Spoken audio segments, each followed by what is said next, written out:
പുലിമുരുകൻ എന്ന് പറഞ്ഞ സിനിമയിൽ നല്ലൊരു വേഷമായിരുന്നു. ഈ ഫോറസ്റ്റ് ഗാർഡ് അവസാനം പുലി പിടിച്ചുകൊണ്ട് പോകും. പുലി പിടിക്കുന്ന ആ സീക്വൻസ് ഷൂട്ട് ചെയ്തത് മഹാഗണിക്കാടെന്ന് പറഞ്ഞ് മലയാറ്റൂർ അടുത്തുള്ള സ്ഥലമാണ്. കുറേ സിനിമകൾ അവിടെ ഷൂട്ട് ചെയ്തിട്ടുണ്ട്. ഞാൻ ഇതല്ലാതെ വേറെ 3-4 സിനിമകൾക്ക് അവിടെ ഷൂട്ടിങ്ങിന് പോയിട്ടുണ്ട്. അപ്പോൾ അത് ഫുൾ മഹാഗണി മരങ്ങളാണ്. അവിടെയാണ് ഈ പുലി പിടിക്കുന്ന സീക്വൻസ് ഷൂട്ട് ചെയ്തത്. മരത്തിൽ വലിഞ്ഞ് കയറണം, കയറിയിട്ട് അവിടെ നിർത്തി താഴോട്ട് ചാടണം. എനിക്കാണ് ഈ ഹൈറ്റിൻ്റെ ഒരു പ്രശ്നമുണ്ട്. ഹൈറ്റ് ഇങ്ങനെ ഉള്ള ഒരു ചെറിയ ഭയം. പക്ഷേ ഇത് ചെയ്തല്ലേ ഒക്കുള്ളൂ. അപ്പം നമ്മൾ ഈ റോപ്പൊക്കെ ഇട്ടിട്ട് ആണ് കയറുന്നത്. അങ്ങനെ കയറി മുകളിൽ കയറുന്ന ഇതെടുത്തു. മുകളിൽ കയറി അവിടെ ചെന്ന് നിന്ന് കഴിഞ്ഞപ്പോഴാണ് പിന്നെ സംഗതി നോക്കണം. താഴോട്ട് വലിയ ഹൈറ്റൊന്നുമില്ല, ചെറിയ ഹൈറ്റേ ഉള്ളൂ. പക്ഷെ അതും നമുക്ക് ഭയമാണ്. പിന്നെ ചാടുക വേണമല്ലോ താഴോട്ട്. അപ്പോൾ ഈ മെത്തയൊക്കെ നിറച്ചു കൊണ്ടിട്ടു. അപ്പോൾ മുകളിൽ നിൽക്കുമ്പോൾ നമുക്ക് കാല് വിറയ്ക്കും. കാര്യം ഹൈറ്റ്. ഒന്നാമത് ആ ബ്രാഞ്ചിൻ്റെ പുറത്ത് ഒരൊറ്റ പിടിയിലാണ് നിൽക്കുന്നത്. പിന്നെ അവിടെ നിന്ന് കുറേ അഭിനയം കാഴ്ച വയ്ക്കണം. ഈ പുലി വരുന്നത് നോക്കണം, പിടിക്കണം, പുലിയെ കണ്ട് പേടിക്കണം, ഞെട്ടണം, പുലി അവിടെ നിന്ന് എടുത്ത് ചാടണം, തിരിച്ച് ചാടും, എല്ലാം കൂടെ കഴിഞ്ഞിട്ട് വേണം ചാടാനെടുത്ത് താഴോട്ട്. ഈ എടുത്ത് ചാടുമ്പോൾ ഈ റോപ്പുണ്ട്, അവർ കറക്റ്റായിട്ട് പിടിക്കും. നമ്മൾ ലാൻഡ് ചെയ്യുമ്പം അവർ കറക്റ്റായിട്ട് അത് പുള്ളി ചെയ്ത് നമ്മളെ സ്പീഡ് കുറച്ച് സോഫ്റ്റായിട്ട് ലാൻഡ് ചെയ്യും. അതൊക്കെ ശരി തന്നെ. പക്ഷെ ഞാൻ ചാടണ്ടേ. അപ്പോൾ അവിടെ ചെന്ന് മുകളിൽ കയറി നിന്ന് മുട്ടിടിക്കുന്ന സൗണ്ട് അവരാരും കേട്ടില്ല. അതിങ്ങനെ പേടിച്ചിടിച്ച് നിൽക്കുക. അപ്പോൾ ബാക്കി സീക്വൻസൊക്കെ എടുത്തു. എല്ലാം കഴിഞ്ഞിട്ട് പിന്നെ ചാടണ സീക്വൻസാണ്. അപ്പോൾ മാസ്റ്റർ പറഞ്ഞു, പീറ്റർ ഹെയ്ൻസ്, അദ്ദേഹം പറഞ്ഞു പേടിക്കുന്നു, ചുമ്മാ ധൈര്യമായിട്ട് ചാടും, ഒരു കുഴപ്പമില്ല, ഞങ്ങളൊക്കെ നിൽക്കില്ല എന്നൊക്കെ പറഞ്ഞു. എല്ലാം ശരി തന്നെ, ആര് നിന്നാലെന്ത്, ചാടണം ഞാനല്ലേ, എനിക്ക് ടെൻഷൻകാർ നിൽക്കുക. പക്ഷെ ആദ്യത്തെ ഒരു പ്രാവശ്യം ചാടിയപ്പം ഇത്രേ ഉള്ളോ ഈ ചാട്ടം, കുഴപ്പമില്ല, അപ്പോൾ കുഴപ്പമില്ല, അപ്പോൾ ഒന്നുകൂടെ ചാടാം, വൺ മോർ എന്ന് പറഞ്ഞു. അപ്പോൾ പിന്നെ പുഷ്പം പോലെ വീണ്ടും കയറുന്നു എന്ന് പറഞ്ഞാൽ വലിഞ്ഞ് കയറാൻ നോക്കില്ല. ഈ റോപ്പുള്ളതുകൊണ്ട് പുള്ളി ചെയ്യുന്നു, അത് പൊങ്ങി നേരെ ഈ ബ്രാഞ്ചിൽ ചെന്നിരിക്കുന്നു. രണ്ടാമത്തെ ചാട്ടം ചാടുന്നു, മൂന്നാമത്തെ ചാട്ടം ചാടുന്നു. അങ്ങനെ പിന്നെ കുറേ എനിക്ക് തോന്നുന്നു ഒരു 45-50 പ്രാവശ്യം, 50 അല്ല അതിലും കൂടുതൽ ചാടിയിട്ടുണ്ട്. കാര്യം പല ഷോട്ടുകൾക്കുണ്ട്, ഒരു ഷോട്ടിന് വേണ്ടിയിട്ടല്ല. അതായത് ഈ ഗ്രാഫിക്സും ഒക്കെ ഉണ്ട്. അതായത് ചാടുമ്പം ചാടി പകുതിയിൽ വെച്ച് പുലിയും ചാടുന്നുണ്ട്. അപ്പോൾ പുലി പകുതിയിൽ വെച്ച് കയറി പിടിക്കുന്നുണ്ട്. അപ്പോൾ പകുതിയിൽ എയറിൽ വെച്ച് റിയാക്ട് ചെയ്യണം. അപ്പോൾ അത് ഒരു ആംഗിൾ ഷൂട്ട് ചെയ്തു, വേറൊരു ആംഗിൾ ഷൂട്ട് ചെയ്തു, 2-3 ആംഗിൾ ഷൂട്ട് ചെയ്യുന്നു. പിന്നെ ഈ CG ചെയ്യാൻ വേണ്ടിയിട്ട് വീണ്ടും ചാടുന്നു, പുലിയുടെ ഇതിന് വേണ്ടി വേറെ. അങ്ങനെ കുറേ പ്രാവശ്യം പിന്നെയും ചാടേണ്ടി വന്നു. പിന്നെ ഒരു സുഖമായി. അപ്പോൾ പിന്നെ അങ്ങോട്ട് ചോദിക്കും, മാസ്റ്റർ അടുത്ത് ചാട്ടാ എന്നൊക്കെ ചോദിക്കുന്ന ഒരു അവസ്ഥയിലേക്ക് എത്തി. അപ്പോൾ എൻ്റെ മോന് കൊച്ചുകുട്ടി, അവിടെ ഇരുന്ന്, എൻ്റെ ഫാമിലി വന്നിരുന്നു അപ്പോഴും, ആ സമയത്ത് ഫാമിലി അവിടെ വന്നിരുന്നു. അപ്പോൾ മോൻ അവിടെ ഇരുന്ന് ഭയങ്കര കരച്ചില്ല. അപ്പോൾ എനിക്കാകെ, ഞാൻ ഇങ്ങനെ ചാടുന്നത് കണ്ടിട്ട് അവനവിടെ ആകെ കൊച്ചുകുട്ടി അവനൊന്ന്. അപ്പോൾ ഈ ചാടുന്നത് കണ്ടിട്ട് വിഷമിച്ച് പേടിച്ചിട്ട് കരയാണ്. അപ്പം ഞാൻ ചോദിച്ചു വൈഫിൻ്റെ അടുത്ത്, അവന് എന്ത് പേടിച്ചിട്ട് കരയാണെങ്കിൽ അവനെ അങ്ങോട്ട് കൊണ്ടുവന്നു. പേടിച്ചിട്ട് കരണമല്ല, അവന് മോളിൽ വന്നിട്ട് എൻ്റെ കൂടെ ചാടണമെന്ന് താഴോട്ട്, അതിന് വേണ്ടിയാണ് കിടന്ന് കരയണം, അച്ഛൻ്റെ അടുത്ത് അടുത്ത് നിൽക്കണമെന്ന്. അങ്ങനെയൊക്കെ ആ ചാട്ടത്തിൻ്റെ സീക്വൻസൊക്കെ എടുത്തു. പിന്നെ അത് കഴിഞ്ഞിട്ട് ഈ പുലി കടിച്ച് വലിച്ച് ഇങ്ങനെ കുടയുന്ന സീക്വൻസ് ഉണ്ട്. അപ്പോൾ അത് താഴെ ഈ മെത്തയൊക്കെ ഇട്ടു. എന്നിട്ട് എൻ്റെ 2 കൈയിലും ഇവിടെ ഈ അരയിലൊരു കെട്ടിയിട്ട് 2 സൈഡിലോട്ട് റോപ്പ് വെച്ചു. അവിടെ 2 പേര് നിൽക്കും, ഇപ്പുറ സൈഡ് 2 പേര് നിൽക്കും. ഈ ബാക്കിൽ, ഈ റോപ്പിൻ്റെ ബാക്കിൽ ഹുക്കുണ്ട് മുകളിലോട്ട്. അപ്പം മുകളിലോട്ട് ഉള്ളവരിങ്ങനെ വലിക്കും, ഈ സൈഡിലോട്ട് അവർ അങ്ങോട്ടും ഇങ്ങോട്ടും വലിക്കും. അപ്പം മൊത്തത്തിൽ ശരീരം കിടന്ന് ഇങ്ങനെ, അതായത് ഈ പുലി കടിച്ചിട്ട് ഇങ്ങനെ കുടയണ സീക്വൻസാണ്. അതിങ്ങനെ ആകുന്ന, അപ്പോൾ അങ്ങോട്ടും ഇങ്ങോട്ടും മുകളിലോട്ടും താഴോട്ടും എല്ലാം പോകണം. അപ്പോൾ അതിങ്ങനെ നോക്കിയപ്പോൾ ഈ മെത്തയുടെ പുറത്താണ്. അപ്പം ചുമ്മാ ഇരുന്നാൽ പോരെ, ഞാൻ ആത്മാർത്ഥത കൂടിയിട്ട് മാസ്റ്റർ ഈ മെത്ത ഇവിടെ കിടന്നാൽ അറിയില്ലേ മാസ്റ്റർ എന്ന് ചോദിച്ചു. അത് കുറച്ച് ചിലപ്പോൾ സാധ്യതയുണ്ട്, നമുക്ക് നോക്കാം. ഞാൻ പറഞ്ഞത് വേണ്ട മാസ്റ്റർ, മണ്ണിൽ തന്നെ കിടക്കാമെന്ന് പറഞ്ഞു. അവർ മണ്ണിൽ കിടന്നാൽ നിങ്ങൾക്ക് വേദന എടുക്കും, അത് പ്രശ്നമാവില്ലെന്ന് ചോദിച്ചു. അത് കുഴപ്പമില്ല, ചെറിയ ഇതല്ലേ ഉള്ളൂ എന്ന് പറഞ്ഞു. എവിടെ ചെറുത്, മെത്തേഡ് മാറ്റ്. മാസ്റ്റർ ഭയങ്കര ഹാപ്പി. കാര്യം ആർട്ടിസ്റ്റ് റെഡി ആയില്ലേ മണ്ണിൽ കിടക്കാൻ. മണ്ണിൽ കയറി കിടന്നു കൊടുത്തു. സ്റ്റാർട്ട് ക്യാമറ എന്ന് പറഞ്ഞു. ഇവരൊരു വലിയും തുടങ്ങി. രണ്ടുപേരും അങ്ങോട്ട്, രണ്ടുപേരും ഇങ്ങോട്ടും, രണ്ടുപേരും മുകളിലോട്ട് വലിച്ച് പൊക്കി താറയിലിട്ട് രണ്ടാടി അങ്ങോട്ടും ഇങ്ങോട്ടും അടിച്ച് കംപ്ലീറ്റ് കീറി പറഞ്ഞ് ഇതാടക്കണ്. ആത്മാർത്ഥത കൂടിപ്പോയതാണ്. പക്ഷെ അത് ഒരു ഷോട്ടല്ല, പിന്നെയും കുറേ ഷോട്ടുണ്ടായിരുന്നു. എന്തായാലും അങ്ങനെയൊക്കെ വരുമ്പോൾ ഡാമേജൊക്കെ വരും ചെറുതായിട്ടൊക്കെ. വലിയ കുഴപ്പമൊന്നും ഉണ്ടായില്ല. പോറലൊക്കെ കുറേ പോകുള്ളൂ. പക്ഷേ ശരീരം മൊത്തം ഇളകി പണ്ടാരം അടങ്ങിപ്പോയി. ഭയങ്കര സ്ട്രെയിനല്ലേ ഇത്. മൊത്തം അങ്ങോട്ടും ഇങ്ങോട്ടും വലിച്ച് ഈ പൂലി കാടിച്ച് കുടയുന്ന സീക്വൻസ് അല്ലേ, അത് മൊത്തം അവിടെ ഇട്ട് കുടഞ്ഞു. അത് ഫുള്ളായിട്ടൊന്നും സിനിമയിൽ വന്നില്ല. ആ കടിച്ച് വലിച്ചുകൊണ്ട് പോകണം. എനിക്ക് തോന്നുന്നത് അത്രയ്ക്കും അങ്ങോട്ടൊരു മാരകമാക്കിയില്ല. അങ്ങനെ എടുത്തുകൊണ്ട് പോകുന്ന രീതിയിലാക്കി വൈശാഖ് ഡയറക്ടർ. എന്നാലും പക്ഷേ ആ ഒരു സൂപ്പർ ഹിറ്റ് പടമായതുകൊണ്ട് നല്ലൊരു പേര് വാങ്ങിച്ചു തന്ന സിനിമയാണ് ഈ പുലിമുരുകൻ. നമ്മൾ അഭിനയിക്കാൻ ബുദ്ധിമുട്ടായിട്ട് വന്ന ഒരു സിനിമയുണ്ട്. അപ്പോൾ അന്നാണ് മനസ്സിലായത് ജീവിച്ചിരിക്കുന്ന ആളായിട്ട് അഭിനയിക്കുന്നതിനെക്കാട്ടിലും ബുദ്ധിമുട്ട് മരിച്ചു കിടക്കുന്ന ആളായിട്ട് അഭിനയിക്കാനാണെന്നുള്ളത്. ഭയങ്കര ബുദ്ധിമുട്ടാണ്. മരിച്ചു കിടക്കുക എന്ന് പറഞ്ഞാൽ നമ്മൾ തമാശയായിട്ട് ഇങ്ങനെ വെറുതെ ഇങ്ങനെ കിടന്നാൽ പോരാ. കൺപോളകൾ കണ്ണടച്ചിരിക്കുകയാണെങ്കിലും ചലിക്കും, നമുക്ക് ചലിക്കുമല്ലോ. അതുപോലും ചലിക്കാൻ പാടില്ല, അതുപോലും അനങ്ങാതിരിക്കണം. കാര്യം ഇപ്പോഴത്തെ ക്യാമറകളൊക്കെ വളരെ ഇതായിട്ട് അത് ഒപ്പിയെടുക്കുന്നതാണ്. അതുകൊണ്ട് ക്ലിയറായിട്ട് അറിയാൻ സാധിക്കും. ശ്വാസം വിടാൻ പറ്റില്ല. ശ്വാസം വിട്ടാലിങ്ങനെ നമ്മുടെ വയറങ്ങോട്ട് കൊണ്ടുമാകും. അപ്പോൾ അത് ആവാൻ പാടില്ല. ആമയും മുയിലെന്ന് പറഞ്ഞ സിനിമയിൽ ഒരു സീനങ്ങാണ്ടേ ഉള്ളൂ ഞാൻ ജീവനുള്ളത്. ബാക്കി സീനുകളിലെല്ലാം മരിച്ചു കിടക്കുക. അത് കുറച്ച് ഒരു തമാശ രൂപേണ ഉള്ളൊരു ഇത് കൂടെ ആയതുകൊണ്ട് ഈ ചിരിച്ച് ഇങ്ങനെ ലോട്ടറി ടിക്കറ്റ് കയ്യിൽ വെച്ചിട്ട് ഇങ്ങനെ ചിരിച്ചിട്ട് കണ്ണും തുറന്ന് മരിച്ചിരിക്കുന്ന ഒരു രൂപമാണല്ലോ. അതിൽ ഇതേപോലെ ഈ മരത്തിൻ്റെ മുകളിൽ ഈ ആട്ടോറിക്ഷയിൽ ബോഡി കൊണ്ട് ഇട്ടിട്ട് പോയിട്ട് അത് തെറിച്ച് നേരെ മരത്തിൻ്റെ മുകളിൽ പോയിരിക്കുന്ന ഒരു ഇതേപോലെ ഒരു മരം, അതിനേക്കാളും പൊക്കമുള്ളൊരു മരം, അതും ഇതുപോലെ കയറ് കെട്ടി പൊക്കി വലിച്ച് മുകളിൽ കൊണ്ട് ഇരുത്തിക്കഴിഞ്ഞ്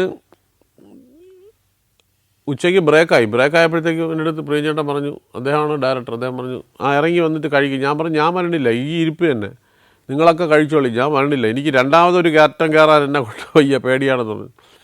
പിന്നെ അവിടെ തന്നെ ഇരുന്നു. അവിടെ ഇരുന്ന് ഇവർ ബിസ്ക്കറ്റും വെള്ളമൊക്കെ തന്നു. അതൊക്കെ കഴിച്ചിട്ട് അത് മുഴുവൻ തീർത്തിട്ട് ഇറങ്ങി വന്നത്. അപ്പം ഞാൻ പറഞ്ഞു വന്നത് അതല്ല, ഈ മരിച്ചു കിടക്കുന്നതായിട്ട് അഭിനയിക്കാനായിട്ട് അതിനകത്ത് ഈ ഫുൾ ടൈം ഇങ്ങനെ. അപ്പോൾ സ്റ്റാർട്ട് ക്യാമറ എന്ന് പറയുമ്പോൾ ശ്വാസം പിടിച്ച് വെച്ചിട്ട് ഇങ്ങനെ ഇരിക്കും.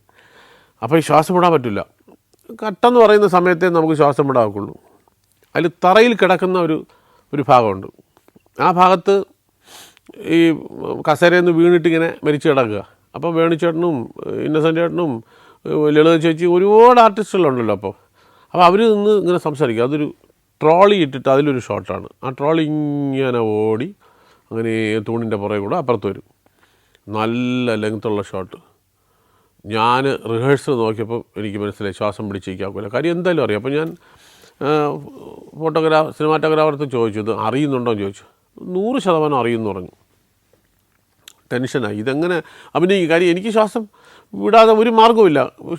പകുതി ഇതിൽ പോകും. ഇത്രയും ആർട്ടിസ്റ്റ് നിൽക്കുകയാണ്, അവർ ഡയലോഗ് എല്ലാം പറയുന്ന എല്ലാം തെറ്റിപ്പോയില്ലേ ഞാൻ കാരണം, ഈ ശ്വാസം വിടുന്നത് കാരണം അത് കുളമായിപ്പോൾ. അപ്പോൾ വേണുചേട്ടൻ അടുത്ത് നിൽക്കുകയാണ്, നെടുമുടി വേണുചേട്ടൻ അടുത്ത് നിൽക്കുമ്പോൾ ഞാൻ വേണുചേട്ടൻ പറഞ്ഞു, ചേട്ടാ എനിക്ക് ഇത് എങ്ങനെ ചെയ്യണമെന്ന് അറിഞ്ഞൂടെ ചേട്ടാ, എനിക്ക് ശ്വാസം പിടിച്ചിരിക്കാൻ പറ്റുന്നില്ല, ഞാൻ നോക്കിയതാണ് പിടിച്ചിരിക്കാക്കില്ല. വേണുചേട്ടൻ പറഞ്ഞു, അയ്യോ അപ്പോൾ എന്ത് ചെയ്യും, നമുക്ക് ഒരു കാര്യം ചെയ്യും, വിഷമിക്കാതെ നമുക്ക് വഴിയുണ്ടാക്കാം. വേണുചേട്ടൻ അത് നമുക്ക് ഒന്നുകൂടെ റിഹേഴ്സൽ നോക്കാമെന്ന് പറഞ്ഞിട്ട് വീണ്ടും ഒന്ന് നോക്കുമ്പോൾ വേണുചേട്ടൻ ഇങ്ങനെ അതിങ്ങനെ ശ്രദ്ധിച്ചിട്ട് പറഞ്ഞു, നന്ദു ഒരു കാര്യം ചെയ്യാം, ഒരു സ്ഥലത്ത് വരുമ്പോൾ ഈ ക്യാമറ ഒരു തൂണിൻ്റെ പുറകിൽ ഒരു വളരെ ചെറിയ സമയം ഈ തൂണിൻ്റെ ബാക്കിൽ കൂടെ പോകും.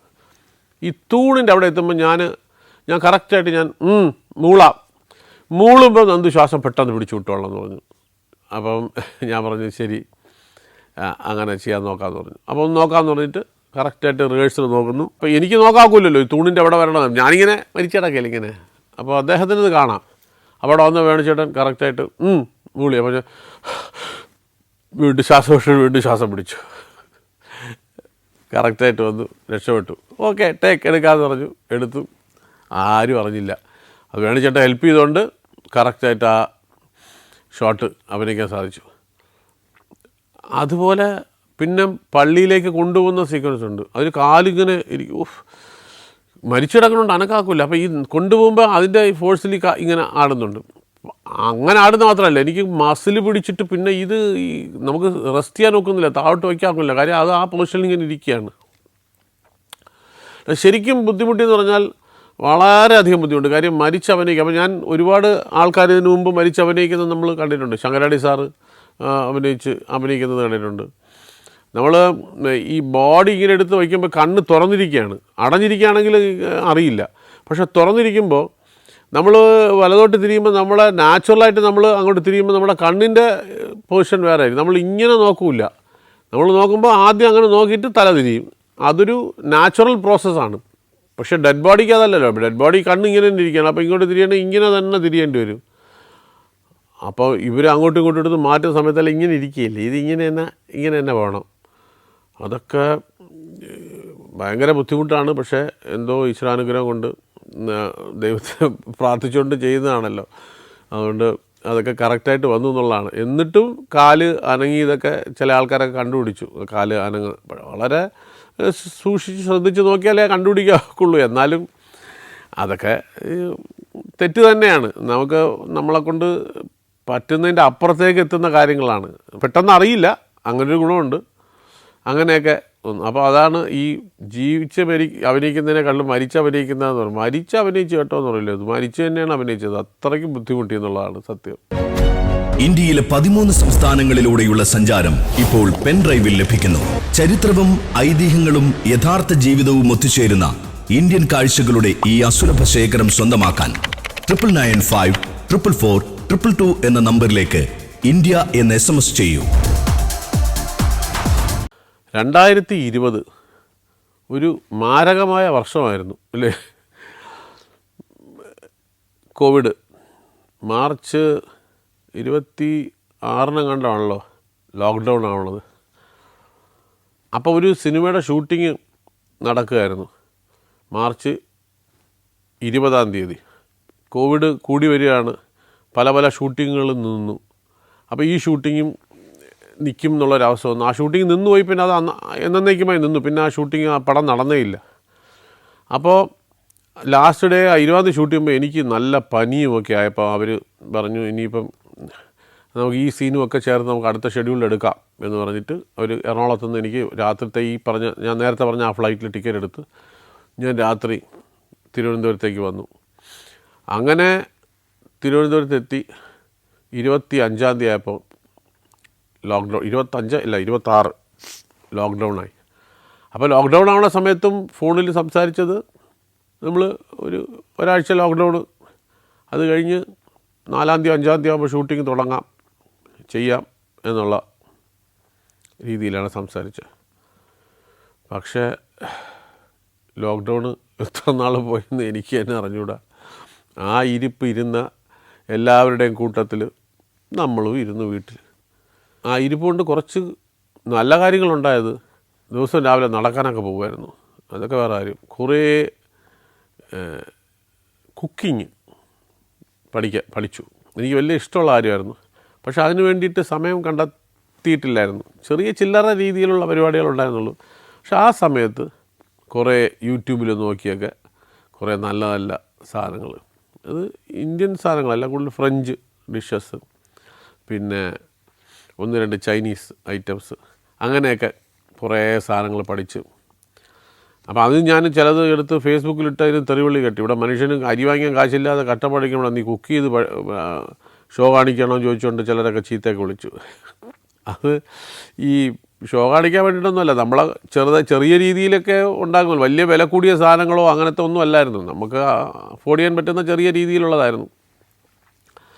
പക്ഷേ അവരറിയാത്ത കാര്യം എന്ന് പറഞ്ഞാൽ നമ്മൾക്ക് ആ സമയത്ത് സഹായിക്കാൻ പറ്റുന്ന രീതിയിലെല്ലാം ചെയ്യാൻ പറ്റുന്നവരെയൊക്കെ സഹായിച്ചു എന്നുള്ളതാണ്. അതൊന്നും നമ്മൾ പറയേണ്ട കാര്യമുള്ളതല്ല. പിന്നെ ഈ തെറി വിളിച്ചവർക്ക് വേണ്ടിയിട്ട് മാത്രം പറഞ്ഞു എന്നേ ഉള്ളൂ. അത് നമ്മളെ കൊണ്ട് ചെയ്യാൻ, അതെപ്പോഴും നമ്മൾ ചെയ്യാൻ പറ്റുന്നത് നമ്മളെ കൊണ്ട് ചെയ്യണം, തീർച്ചയായിട്ടും ചെയ്യണമല്ലോ. നമുക്ക് എന്ത് കിട്ടിയാലും അതിൻ്റെ ഒരു അംശം തിരിച്ചു കൊടുക്കുക സൊസൈറ്റിയിലേക്ക് എന്നുള്ളത് ഒരു ചിന്താഗതിയുള്ള ആളാണ് ഞാൻ.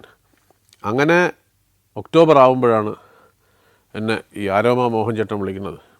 ആറാട്ട് എന്ന് പറഞ്ഞ സിനിമയുടെ ഷൂട്ടിങ് ഉണ്ട്. അതിനകത്ത് 10-30 ദിവസം ഷൂട്ടിംഗ് ഉണ്ട്. പിന്നെ ഈ RT-PCR ഒക്കെ ചെയ്തിട്ട് വേണം പോകാൻ. തിരുവനന്തപുരത്ത് നിന്ന് ഒരു വണ്ടി അറേഞ്ച്. ഞാനും കൊച്ചുപ്രേമൻ ചേട്ടനുണ്ടായിരുന്നു. വലിയ സ്നേഹമെന്നുള്ളൊരു മനുഷ്യനാണ്. അദ്ദേഹം മരിച്ചുപോയി. പാവം, നല്ല തമാശയും ഭയങ്കര സ്നേഹമുള്ള. അദ്ദേഹം മരിച്ചിട്ട് എനിക്ക് അവിടെ പോകാൻ പോലും ഒത്തില്ല. ഞാൻ സ്ഥലത്തില്ലാതായപ്പോൾ എനിക്ക് വരാനും ഒത്തില്ല. അന്ന് ദൂരെ എവിടെ, ഞാൻ ഇന്ത്യക്ക് വെളിയിൽ എവിടെയായിരുന്നു, വരാൻ പോലും ഒത്തില്ല. വലിയ വിഷമമായിപ്പോയി. അപ്പോൾ ഞങ്ങൾ ഒരുമിച്ചാണ് പോണത്. അപ്പോൾ എറണാകുളത്ത് ചെന്ന് അവിടെ RT-PCR ചെയ്തിട്ട് നേരെ വണ്ടിക്കകത്ത് കയറും. പിന്നെ ആ വണ്ടി ഒരിടത്ത് സ്റ്റോപ്പ് ചെയ്യാൻ പാടില്ല. അതായിരുന്നു റൂള്. കാര്യം നമ്മൾ ഈ നേരെ ലൊക്കേഷനിലേക്ക് പോയിട്ട് ആ ലൊക്കേഷൻ തന്നെ വെളിയിൽ നിന്ന് ആരെയും അകത്ത് കയറ്റില്ല. ആര് വരണമെങ്കിലും RT-PCR ചെയ്ത് ആ സർട്ടിഫിക്കറ്റ് കാണിച്ചാലേ അകത്ത് കയറ്റുള്ളൂ. ആ ലൊക്കേഷനിലോ ആ ഹോട്ടലിൽ പോലും ആരും കയറ്റില്ല. നമ്മളൊക്കെ താമസിക്കുന്ന ഹോട്ടലുകളിലൊക്കെ കർശനമായിട്ടും സ്റ്റോപ്പ് ചെയ്തിരിക്കുകയായിരുന്നു.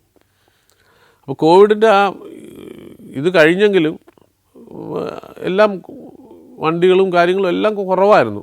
ഒരു ഫുൾ ഫ്ലഡ്ജ് ഇതിലേക്ക് വന്നില്ല. നമ്മൾ നവംബർ 25-ാം തീയതിയാണ് ഷൂട്ടിംഗ് തുടങ്ങുന്നത്. കൊച്ചുപ്രേമൻ ചേട്ടൻ ലൊക്കേഷനിൽ വന്നിട്ട് ഈ അടുത്ത ദിവസം ഒരു ഉച്ചയ്ക്ക് നമ്മൾ ഊണ് കഴിക്കാതിരുന്നിട്ട് ശരിക്കും പറഞ്ഞാൽ കൊച്ചുപ്രേമൻ ചേട്ടൻ ഭയങ്കര ആർത്തിയോടെ ഫുഡ് കഴിച്ചു. അപ്പോൾ ഞാൻ അടുത്തിരുന്ന് കഴിച്ചുകൊണ്ടിരിക്കുക. അപ്പം ഞാൻ എന്തോ ഒരു അസ്വാഭാവികത എനിക്ക് തോന്നി, ഈ ചേട്ടൻ്റെ കഴിപ്പിൽ എനിക്ക് തോന്നി. അപ്പം ഞാൻ ചോദിച്ചു, ചേട്ടാ എന്ത് പ്രശ്നം എന്താണെന്ന് ചോദിച്ചു. നിനക്കെന്തെങ്കിലും തോന്നിയാ? ഞാൻ പറഞ്ഞു, എന്തോ ഒരു കുഴപ്പം എനിക്ക് തോന്നണമല്ലോ. എടാ, ഞാനേ ഒരു 3-4 പ്രാവശ്യം വിചാരിച്ചു മരിച്ചു പോകുന്നു. പിന്നെ വിചാരിച്ചു സിനിമാ ജീവിതം എല്ലാം തീർന്നു. അതായത് ഈ ഭൂമി അവസാനമായി. ഇനിയിപ്പം സിനിമയുടെ ആഹാരം കഴിക്കാക്കില്ല. വീട്ടിൽ ഉള്ള കാശ് വെച്ച് ഉള്ളത് കഴിക്കുക. അത് കഴിഞ്ഞ് ആ കാശ് തീരുമ്പം മരിക്കുക. ഇങ്ങനെയൊക്കെ ആവശ്യമില്ലാതെ ചിന്തിച്ച് ഒരിക്കലും സിനിമയിലേക്ക് ഇനി തിരിച്ചു വരാൻ പറ്റുമെന്നോ അങ്ങനൊരു ജീവിതമുണ്ടെന്നോ ഉള്ള കാര്യം എനിക്ക് എൻ്റെ മനസ്സിൽ നിന്നേ പോയി. ഞാൻ പറഞ്ഞു, ചേട്ടാ നീ പറയണത് മുഴുവൻ കേൾക്ക്. എൻ്റെ മനസ്സിൽ നിന്ന് സിനിമ പോയി. സിനിമ ഇനി എൻ്റെ ജീവിതത്തിലില്ല, എൻ്റെ അവസാനമായി എന്ന് ഞാൻ ചിന്തിച്ച് അങ്ങ് പാണ്ടാരം അടങ്ങിയിരിക്കുമ്പോഴാണ് ഈ പടത്തിന് വിളിക്കുന്നത്. എനിക്ക് ഈ ആഹാരം ഇത് കണ്ടിട്ട് എനിക്ക് വിശ്വസിക്കാക്കില്ല. എനിക്ക് ഇത് തിരിച്ച് വരുമെന്നുള്ളത് ഞാൻ ഒരിക്കലും പ്രതീക്ഷിച്ചില്ല. ഞാൻ പറഞ്ഞു, ചേട്ടാ ഈ സിനിമയിലെ ഒരു ചായ കുടിക്കാൻ പറ്റുമെന്ന് എനിക്കും തോന്നിയില്ല. ആദ്യത്തെ 1 മാസം പോലെ അല്ലല്ലോ. പിന്നെ അത് കഴിഞ്ഞ് ഇരിപ്പ് 6-7 മാസം വീട്ടിൽ ഇരുന്നില്ലേ. അപ്പം നമ്മളൊക്കെ അങ്ങനെയാണ് വിചാരിച്ചത്. ഇനിയിപ്പോൾ പ്രൊഡക്ഷൻ ഒരു ചായ തരുമോ എന്ന് ചോദിച്ചാൽ ഒരു ചായ കൊണ്ട് തരുന്ന ആ ഒരു ജീവിതം തീർന്നു എന്നുള്ളൊരു ധാരണയായിരുന്നു. അത് തിരിച്ചു വന്നപ്പോൾ സത്യം പറഞ്ഞാൽ ഞങ്ങളെല്ലാവരും ആ ദിവസങ്ങളിലെല്ലാം വളരെ ആർത്തിയോടെ കഴിച്ചത്. പറയണതിന് ഒരു നാണമില്ല. കാര്യം ആർത്തിയോടെയാണ് കഴിച്ചത് എല്ലാവരും. അത് ഒരാളെന്നൊന്നുമല്ല. കൊച്ചുപ്രേമൻ ചേട്ടൻ അത് പറഞ്ഞു, ഞാനിപ്പോൾ അത് നിങ്ങളടുത്ത് പറയുന്നു. കാര്യം നമ്മൾ ചെയ്തുകൊണ്ടിരുന്ന പ്രൊഫഷനല്ല. ഈ പ്രൊഫഷൻ കാര്യം ബാങ്ക് ഉദ്യോഗസ്ഥന് തിരിച്ച് ബാങ്കിൽ പോകാം. ഈ സിനിമ ഷൂട്ടിങ്ങൊക്കെ പിന്നെ നടക്കുമോ ഇല്ലയോ എങ്ങനെയാണെന്നൊന്നും അറിയാത്തൊരവസ്ഥയായി. അപ്പോഴാണ് ഈ പടത്തിന് വിളിച്ചത്. അപ്പം അത് ശരിക്കും ഒരു ഭയങ്കര, പടം നേരെ പോയില്ല എന്നുള്ള സത്യമാണ്. പക്ഷേ ആ ലൊക്കേഷനിൽ എല്ലാ ആൾക്കാരും കാര്യം നമുക്ക് ഒരിടത്തും വെളിയിലോട്ട് പോകാക്കില്ല, ആർക്കും അകത്തോട്ടും വരാക്കില്ല. അപ്പോൾ എല്ലാവരും ഭയങ്കര ഒരു സ്നേഹബന്ധവും ബോണ്ടിങ്ങും, എല്ലാവരും തങ്ങളിൽ തിരിച്ച് കണ്ടുമുട്ടിയതിൻ്റെ സന്തോഷവും, അതൊരു ഭയങ്കര അനുഭവമായിരുന്നു ആ സിനിമയുടെ ലൊക്കേഷൻ. 10-30 ദിവസം, ക്രിസ്മസ് ന്യൂ ഇയറിൻ്റെ തലേ ദിവസമാണ് ഞാൻ, ന്യൂ ഇയറിന് അന്ന് രാവിലെ ഡിസംബർ 31-ാം തീയതി വൈകിട്ട് 4 മണിക്കാണ് ഞങ്ങൾ തിരിച്ച് തിരുവനന്തപുരത്തേക്ക് വരണത്. കൊച്ചുപ്രേമൻ ചേട്ടനും ഞാനും. ഒരു മാസത്തേക്ക്, ഒരു 10-35 ദിവസം.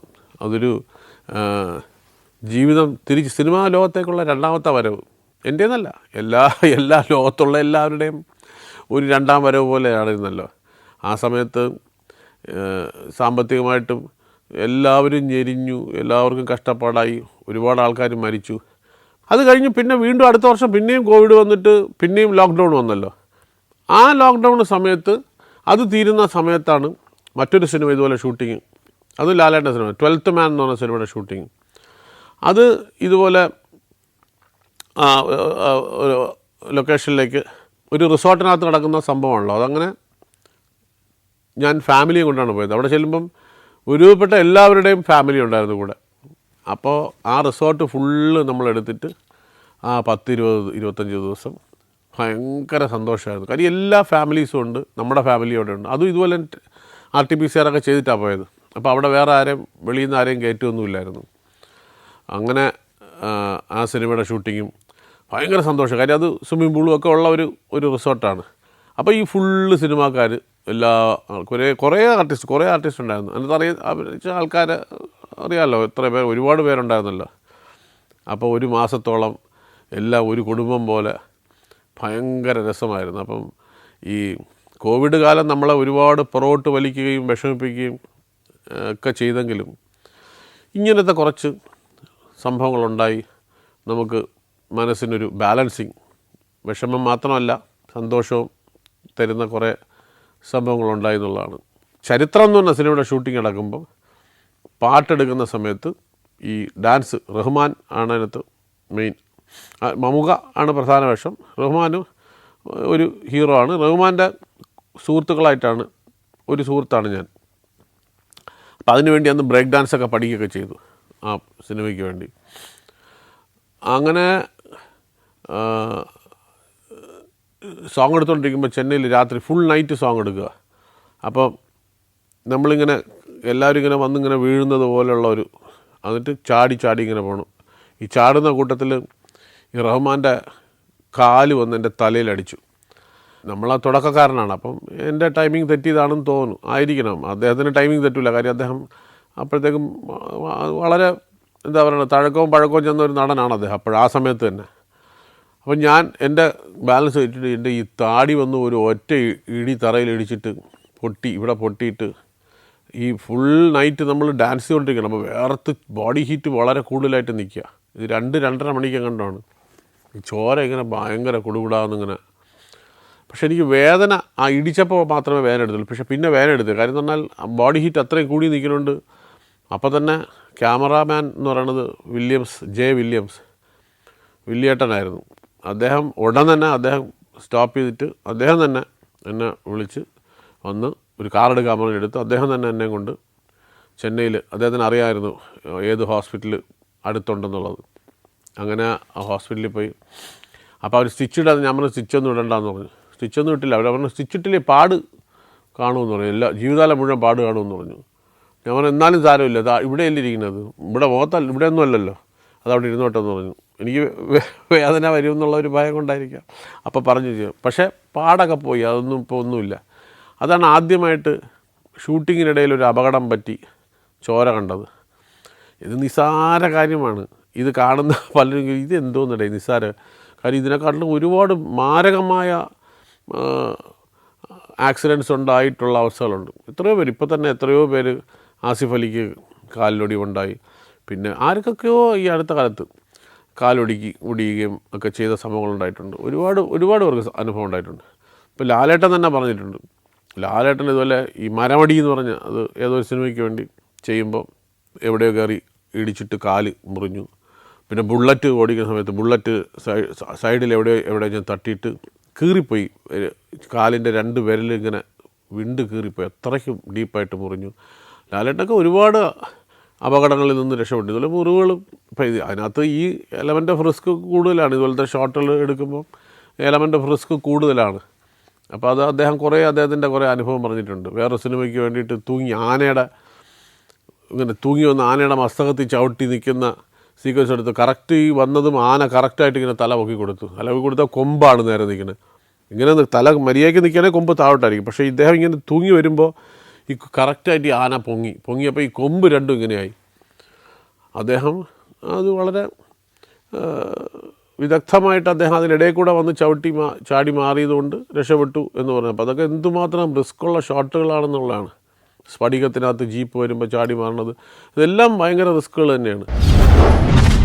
ഇവിടെ നമ്മൾ ഡയലോഗ് പറഞ്ഞു തീർന്നപ്പോൾ ഡയറക്ടർ പറഞ്ഞു നിങ്ങൾ വരൂ എന്ന് പറഞ്ഞ് ഇവിടെ നിന്ന് വിളിച്ചു പറഞ്ഞു. അവിടെ ഇദ്ദേഹവും അദ്ദേഹത്തിൻ്റെ പുറകിൽ ഈ പരിവാരങ്ങളും എല്ലാം കൂടെ അവിടെ നിന്ന് ഓടി ഇങ്ങോട്ട് വന്നിട്ട് ഇവിടെ വന്ന് ഒറ്റ കുത്തിയിട്ട് പറഞ്ഞു നടക്കില്ല ഇവിടെ ഈ കുലം സുന്ദരമാകും എല്ലാം പറഞ്ഞു. കട്ട് ഓക്കെ, ഉഗ്ര ഷോട്ട്. ഞാൻ നോക്കിയപ്പം എൻ്റെ കാലിൻ്റെ 1 ഇഞ്ച് 1.5 ഇഞ്ചൊന്നുമില്ല, 1 മില്ലിമീറ്റർ ഇപ്പുറത്താണ് ഈ കുന്തം ഇറങ്ങി പോയിരിക്കുന്നത്. ഇദ്ദേഹം ഈ ആവേശത്തിൽ വന്നിട്ട് ഒരു ഒറ്റ കുത്ത്, ഞാൻ എനിക്ക് ഫീൽ ചെയ്ത് ഒരു അല്പം മാറിയിരുന്നെങ്കിൽ എൻ്റെ ഈ കാൽപാത 2ആയിട്ട് പൊളന്നു പോയത്. കാര്യം ഇത്രയും ഫോഴ്സിലായി കുത്തുന്നത്.